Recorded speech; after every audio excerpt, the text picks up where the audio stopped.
అందరికీ నమస్తే అండి. వెల్కమ్ టు మంచివాడి యూట్యూబ్ ఛానల్. ప్రజెంట్ నేను మా ఊర్లో ఉన్నాను. మాది పల్నాడు జిల్లా గురజాల మండలం గంగవరం అనే ఒక చిన్న పల్లెటూరు. సో మా ప్రాంతంలో ఎక్కువ వాణిజ్య పంటలు పండిస్తూ ఉంటారు.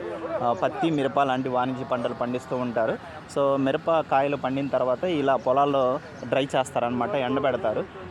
ఇలా ఎండబెట్టడానికి కారణం ఏంటంటే కాయల్లో ఉన్న మాయిశ్చర్ కంటెంట్ అనేది తేమ శాతం పోవడానికి ఇలా ఎండబెడతారనమాట. సో తేమ శాతం పోతే ఈ కాయలు ఎక్కువ రోజులు నిల్వ ఉంటాయి, అందుకోసమే ఎండబెడతారు. ఇలా ఎండబెట్టిన తర్వాత ఇక్కడ చూడండి, అక్కడ తొక్కి బస్తాల్లో వేస్తారనమాట. సో బస్తాల్లో వేసేసిన తర్వాత కొంతమంది ఏసీలో పెట్టుకుంటారు, ధర ఎక్కువ వచ్చినప్పుడు అమ్ముకోవడానికి. కొంతమంది వచ్చేసి అమ్మేసుకుంటారనమాట. సో చూడండి, ఇలా పరదాలో ఎండబెడతారనమాట.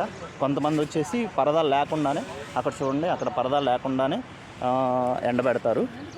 సో పరదాలు వేస్తేనే వీటికి మట్టి అంటకుండా ఉంటుంది, కాయ చాలా నీట్గా ఉంటాయి అన్నమాట. సో కారం కొట్టించేటప్పుడు మీరు తప్పకుండా ఏం చేయాలంటే, సో వీటిని ఉప్పు నీటితో కడగాలి. ఉప్పు నీటితో కడిగి ఎండబెట్టాక కారం చేసుకోవాలి. ఎందుకంటే రైతు సోదరులు ఎక్కువగా క్రిమి సంహారిక మందులు కొడుతూ ఉంటారనమాట. వీటికి ఎక్కువ పురుగులు వస్తూ ఉంటాయి. సో తెగులు కూడా ఎక్కువ వస్తూ ఉంటాయి అన్నమాట. వాటిని కాపాడుకోవటం కోసం రైతులు ఎక్కువగా క్రిమి సంహారిక మందులు కొడుతూ ఉంటారు. పెట్టుబడులు కూడా ఎక్కువగా ఉంటాయి అన్నమాట.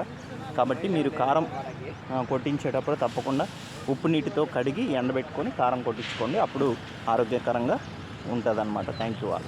ఫ్రెండ్స్, ఇక్కడ ఉన్న వాళ్ళంతా మా రిలేటివ్స్, బాబాయ్, అన్నయ్య, మావయ్య వరుస అవుతూ ఉంటారు. వీరు కూడా వ్యవసాయం చేస్తారు, పత్తి, మిర్చి పండిస్తారు. సో ఎక్కువ శాతం ఎర్లీ మార్నింగ్ వీటిని తొక్కి బస్తాల్లో వేయడానికి ప్రయారిటీ ఇస్తారనమాట. ఎర్లీ మార్నింగ్ అయితే బస్తాల్లో వేసి తొక్కే సమయంలో కాయలు విరిగిపోకుండా ఉంటాయి, అందుకోసమే మార్నింగ్ వచ్చి తొక్కడానికి ప్రయారిటీ ఇస్తారు. అలానే కొంతమంది ఈవినింగ్ టైము 4:35 తర్వాత కూడా ఇలా తొక్కడానికి ప్రయారిటీ ఇస్తారనమాట. మిరపకాయలు బస్తాలో వేసిన తర్వాత వెయిట్ కూడా చూస్తారు. అప్పుడు రైతుకి ఇవి ఎన్ని క్వింటాలు అవుతాయి అనేది ఒక క్లారిటీ అనేది వస్తుందన్నమాట.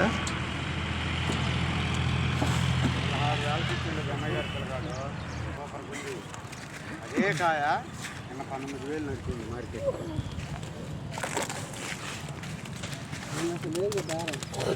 45